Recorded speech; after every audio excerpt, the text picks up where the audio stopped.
Okay guys, we're back out here. I've hit my limit on trying to get a door for the car and the games and all the stuff that goes with it. We're just gonna fix the door. Here's the door. I do have one of those things, those folding things, but I'm gonna do it on this for now. I think it's gonna make my life a little easier at this point. But I'm trying to assess the damage to see what I gotta do. Okay, I poked it all out here. We know there's a problem with the inner structure also. So I just figured I would take off the vapor barrier and look inside, see what this door really looks like. And I don't know if anybody could see. Yeah, as you can see where I have it cut out. Trying to get the light in there. So actually, some of that stuff you see laying there is stuff that just fell in for me working. It's actually clean. So the issue is going to be where they overlap this metal and where the water got trapped is the problem with the door. Okay, if I can, I also want to put a straight edge across this door and see if there's a bend in the door. To me, I think there's a bend from here to there. So, and I also want to dress these lines right here. They look like stress cracks. I don't know if the panel's cracked or not cracked. So, it's hard for me to tell. The rest of the door looks sound. Everything looks good. Yeah, I just look right at the lips. That's a drain. And everything else looks pretty surfacey. So, yeah, we're working on this door.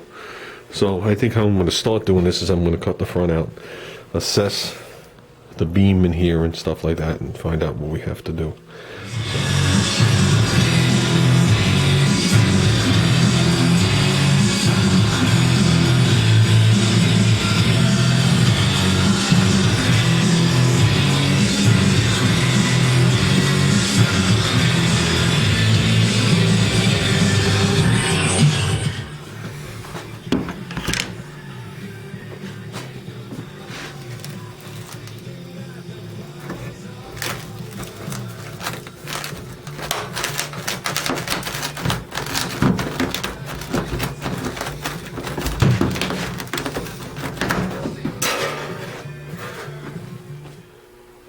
Okay guys, I'm dissecting this slowly.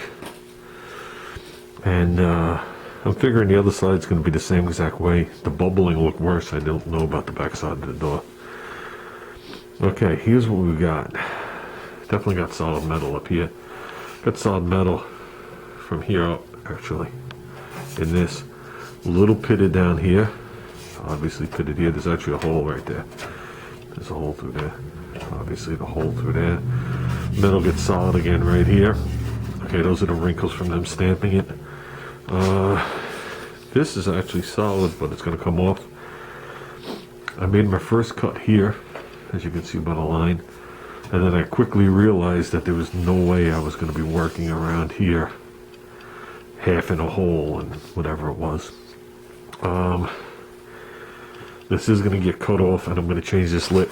Now the door has a curve to it, but the lower half of the door doesn't. Let's get it to where we're working. The lower half of the door doesn't. I mean, it's on an angle, but it's a straight line over. When you get up a little further, then you start to get a curve. So obviously this isn't 90 degrees, but it is a curve. I mean, it is a straight line. So what I'm going to do is I'm going to rebuild the inside of the door first, then I'm going to rebuild the outside. What we're going to do with this hump, I'm not really sure at this point. Okay, I think I'm going to rebuild the door the way it's supposed to be minus the hump, then add the hump later. If we add the hump at all. Like I said to you, I don't see the point of that. It hits the car and bows the bottom of the door out. So, but we'll discuss that later. Now here's the deal. The tin here is flush with this. Once you get to this point, it steps down. Same over here too. This is all actually solid metal, this piece. But there's no way I could put an inner piece to this pockmarked metal. Okay, just for welding reasons. So what I'm going to wind up doing is I'm going to trim this off, take this lip off. Okay, you can see this piece. It's just dangling. And that'll allow me to figure out where I want to bring a patch. So I'm going to bring a patch out here, obviously. Regular metal. Probably to somewhere in the zone. Stay away from the edge there. That's actually not a rust hole, that's a cut hole, so we'll take care of that. But somewhere in the zone. Come back around, and I figure we'll hand form this the best we can with a hammer. But we got to bring the step up.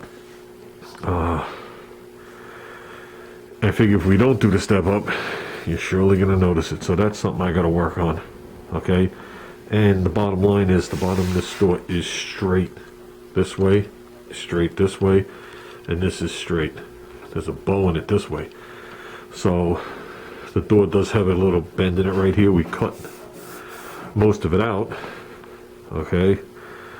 So we just got to make sure that when we put this door together, I'm just going to put a piece of angle iron across here with a lot of clamps to try and stabilize the door as we weld this thing, and hopefully we get it decent. It's going to take a little. I'm not exactly a patch hand forming guy. Junior's answer to me was, Dad, however comes out will be fine. He goes, if you want to just fix the outside, that'd be fine too. I said, I can't do that. I can't do that. So that's what they're going to make Mondo for. We can reshape the back, but at least we have to have some solid metal back there. So the hole that's in the door is 1,000 times bigger than the original rust hole that was here. But it is what it is, guys. So it'd be nice when it's all done to put a hole right here and coat it on both sides, so when the water runs down, it drains right out right here. But we'll work on it. So I'm going to take this piece off now and evaluate what I have to do. I have sheet metal.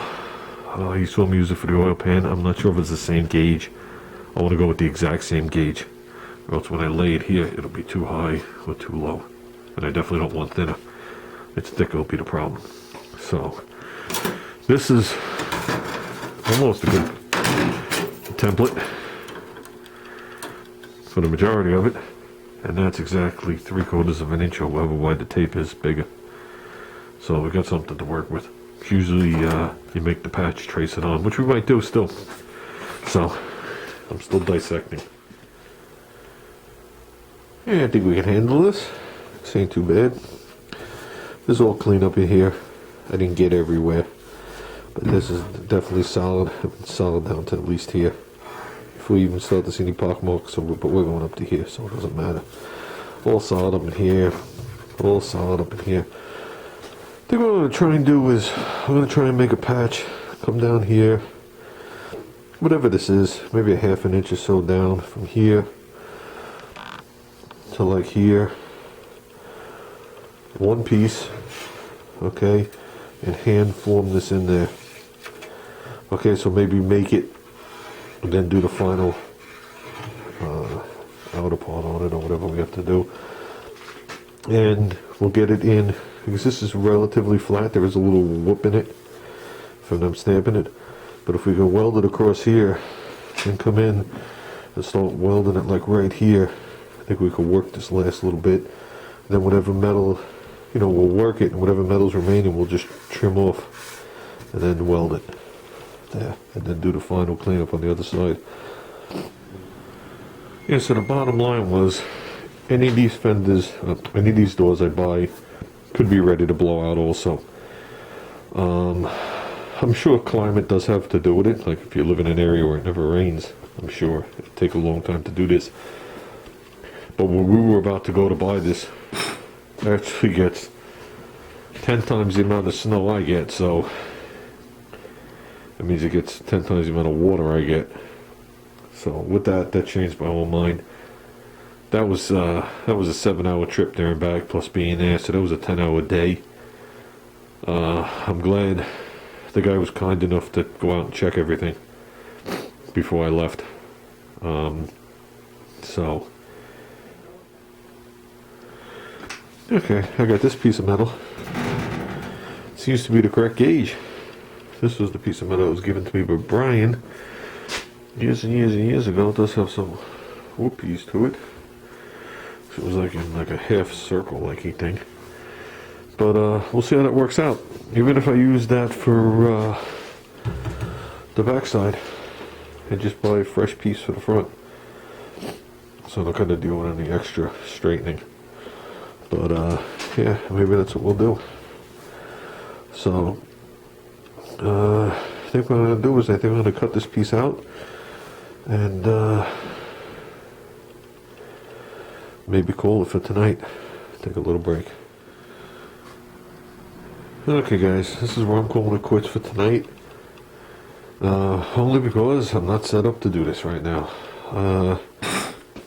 I'm going to bring out the stand and we'll move the door to the other part of the garage over there. I'm going to swing this table around. I got to get out the brake. And we'll start forming this in a piece. Okay. Here's what I took off. Could still use it as a guide. Just got to add a hair to it. Even though I came back and I cleaned up this edge a little. It does fit in there.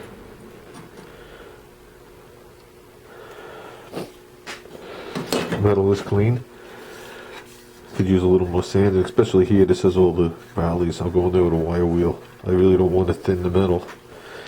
Obviously all clean. This is all clean. We'll decide how we're going to form this. That's why I brought it around this way, so there's actually metal that could be brought up if I choose to do it that way. We'll decide how we're going to do this as we do it. I think after that, after the back piece is done, I'll be a little bit more comfortable on continuing the repair. I'm looking forward to it.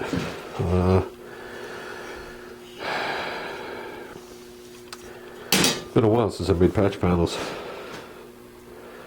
There was that point where it seemed like I was making one every 5 minutes when I was building the wagon, but we'll see.